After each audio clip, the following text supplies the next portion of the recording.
Líder, um ministro que está corrompido pelo pecado, imundo, que sobe num altar de uma igreja para ministrar uma palavra, contamina o altar por causa do seu pecado, da sua imundícia? Essa é uma pergunta muito importante e você precisa ficar até o final do vídeo para poder entender todas as nuances daquilo que nós queremos abordar. Bem-vindos aqui ao Teologia em Tela, eu sou o pastor Wenderson e esta é uma preocupação importante. Primeiro porque muitas pessoas realmente estão sendo negligentes quando se trata do assunto pecado ou pecados ocultos. E elas têm subido em altares para ministrar a palavra. E tão logo elas são descobertas nos seus erros, nos seus delitos, na sua ignorância, isso contamina a mensagem da palavra, no sentido de escandalizar a igreja, escandalizar o evangelho. Muitas pessoas se afastam de Deus ou até mesmo se vacinam contra a palavra do Senhor por olharem apenas para esse tipo de líder que muitas vezes dá falso testemunho daquilo que Deus tem operado, daquilo que Deus tem feito.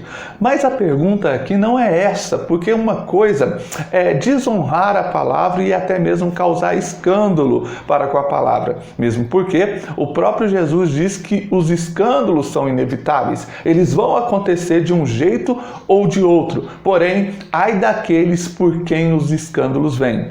Por isso, meu querido, se você que está me ouvindo nesse vídeo hoje é um líder, um ministro que está numa situação de pecado, pecado oculto, pecado que ainda não foi revelado, que seja, você saiba que Deus está vendo você, olhando para você, e nós precisamos, por meio da palavra de Deus, nos arrepender dos nossos pecados. Um outro detalhe importante também é que todos somos pecadores, tá? Mesmo que alguém não cometa um grande escândalo contra Deus, ainda assim todos nós somos pecadores. A diferença entre aqueles que creram em Cristo e aceitaram e receberam, é que eles são pecadores arrependidos e eles querem mudar de vida, querem ter um novo comportamento. No entanto, uma pessoa que sobe no altar para ministrar a palavra está na mesma condição de outras pessoas. Somos, por natureza ou por nascimento, imundos, porque já nascemos no pecado, segundo a palavra. Todos estamos destituídos da glória de Deus. E não é incomum, uma hora ou outra, você encontrar um pregador que prega fluindo através da palavra de Deus, cheio da unção, cheio da presença, que realmente toca o nosso coração e até mesmo você consegue perceber Deus falando com você através daquela vida, mesmo que depois você descubra que ele caiu em algum escândalo, estava em algum pecado. Se você fazer alguma pesquisa pela internet, com certeza vai encontrar algum grande pregador da palavra que acabou caindo em algum tipo de escândalo pecaminoso. Tá? Então isso não é tão incomum assim. E como eu posso explicar a maneira como Deus usa essas pessoas, mesmo elas sendo pecadoras, né? E a verdade é que todos somos pecadores, tá? Não quero fazer com que alguns pareçam mais santos do que outros só porque não caíram em pecado, mas a verdade é que alguns honram mais a Deus. Eles têm uma obediência no sentido de agradar a Deus. E isso, obviamente, gera para nossos corações, para as nossas vidas, um benefício da parte do Senhor, tá? Deus vai dar honra a quem lhe der honra. Quem honra ao Senhor receberá honra em troca, mas quem desonra a Deus, com certeza, mais cedo ou mais tarde será humilhado, será exposto, será exibido para que as pessoas possam vê-lo e assim testemunhar do verdadeiro evangelho. Tá? Agora, o ponto sobre o altar é que é o X da questão. Sabe por quê? Os próprios fariseus, lá no tempo do Novo Testamento, tinham uma ideia de que era melhor jurar pelo ouro do que jurar pelo templo, por exemplo. Esse costume foi sim censurado pelo próprio Senhor. E a verdade é que Jesus disse para eles que isso é ignorância, isso é insensatez. Porque o que é melhor ou o que é maior? O ouro ou o templo que santifica o ouro?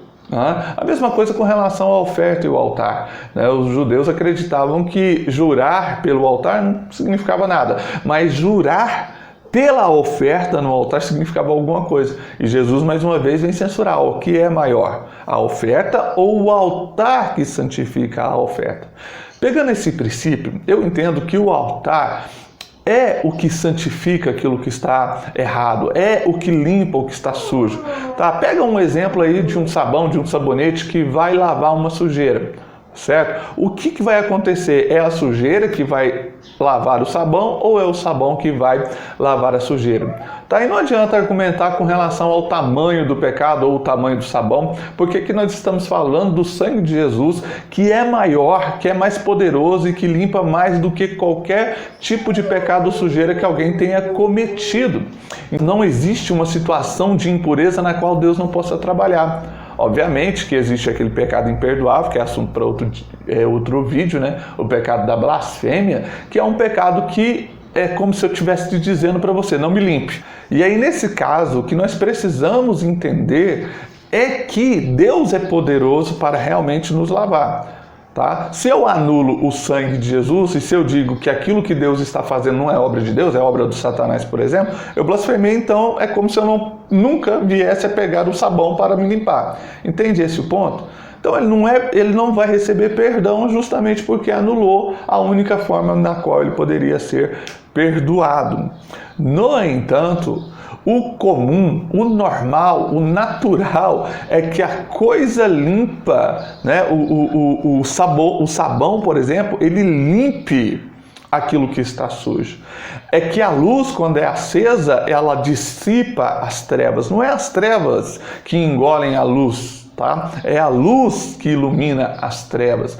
Então entenda que você precisa colocar o seu coração em Deus no sentido de honrá-lo, mas purificação vem por meio do sangue de Jesus, e para isso eu preciso ter fé e entendimento. Nesse sentido, a verdade que eu entendo das Escrituras Sagradas é que o altar santifica aquele que estava imundo, aquele que estava impuro. Eu acho e entendo que isso explica porque Deus usa alguém que estava em pecado quando ele sobe no altar, por exemplo. Porque Deus não está zelando especificamente por aquela pessoa nesse momento em que ele está no altar. Ele está zelando por sua palavra, ele está zelando por sua honra, ele está zelando pelo seu próprio altar. No entanto, devemos tomar cuidado porque sim, isso traz escândalo para o evangelho e esse escândalo ele vai ser cobrado posteriormente. O próprio Jesus disse, como eu já mencionei, que ai daquele por quem os escândalos vierem.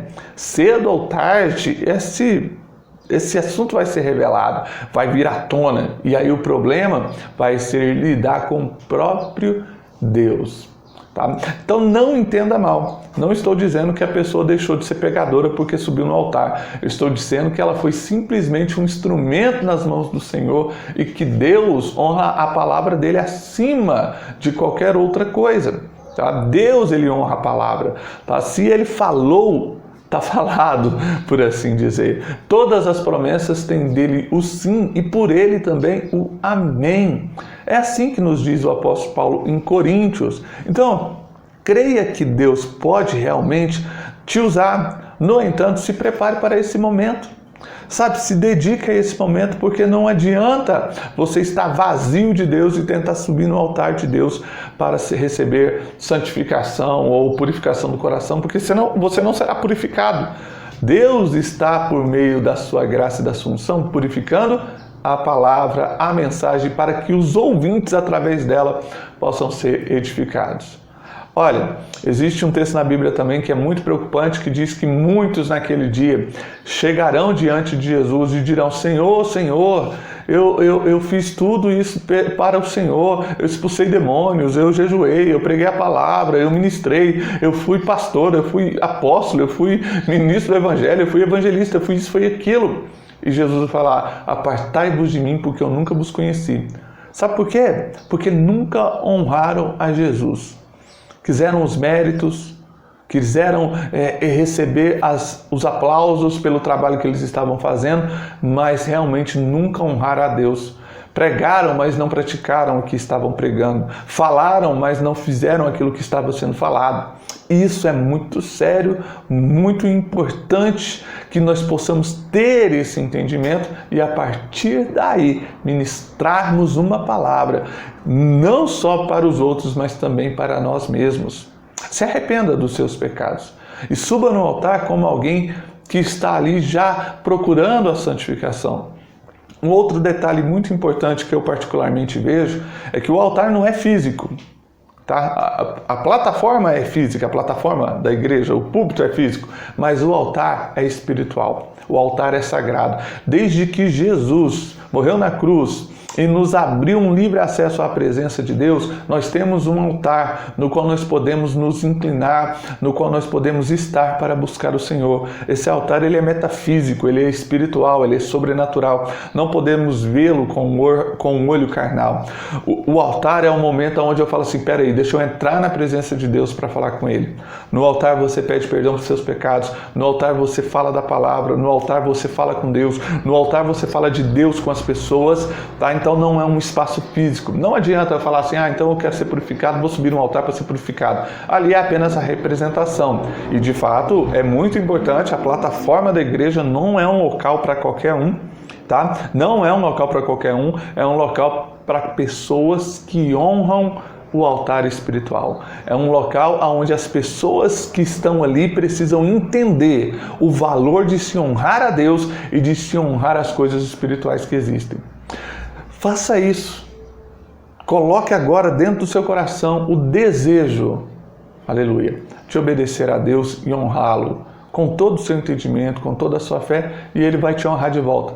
Caso contrário, se as pessoas não honrarem a Deus e continuarem subindo no altar, sem honrar o Senhor, a conta vai chegar. Uma hora a conta chega. Agora, você que se tornou um crítico no sentido de que Deus usa qualquer um, então não é verdade. Não é assim que funciona. Cuidado com isso. Não deixe o seu coração mergulhar em trevas ou na amargura por causa do erro dos homens, por causa da falha daqueles que diziam ser alguma coisa e não eram. Isso sempre existiu, sempre vai existir. Volta o seu coração para Deus e tenta perceber a voz do Espírito Santo por detrás de muitas vozes que o mundo tem por aí. A única maneira de você aprender isso é tendo um relacionamento com Ele. Aprenda a se relacionar com o Senhor por meio da oração, por meio da leitura da palavra, ouvindo diversas mensagens bíblicas. Assim você vai aprender a se relacionar com Deus e vai perceber a voz dele quando Ele fala ao seu coração. Não se atente para a voz humana, se atente para a voz de Deus. E Ele vai tocar o seu coração, vai mudar a sua vida, a sua história. Honre ao Senhor e você será honrado por Ele. Tá? Então não honre o homem pelo homem. Honre as autoridades porque Deus assim o deseja. Honre a sua liderança, mas como se você estivesse honrando ao Senhor, olhando para o Senhor e o Senhor lhe dará a recompensa. Amém? Espero que o vídeo tenha ficado claro, que você possa aprender coisas novas através da palavra do Senhor. Se inscreva aqui no Teologia em Tela. Nós estamos sempre falando sobre assuntos bíblicos, assuntos da igreja, assuntos importantes, tá? Correlacionados. Então se inscreva no canal para não perder nossos próximos vídeos. Tchau! Aqui o Sheldon cresceu, e ele veio cá dar um tchauzinho para você também. Ih, não quero lambida não, rapaz.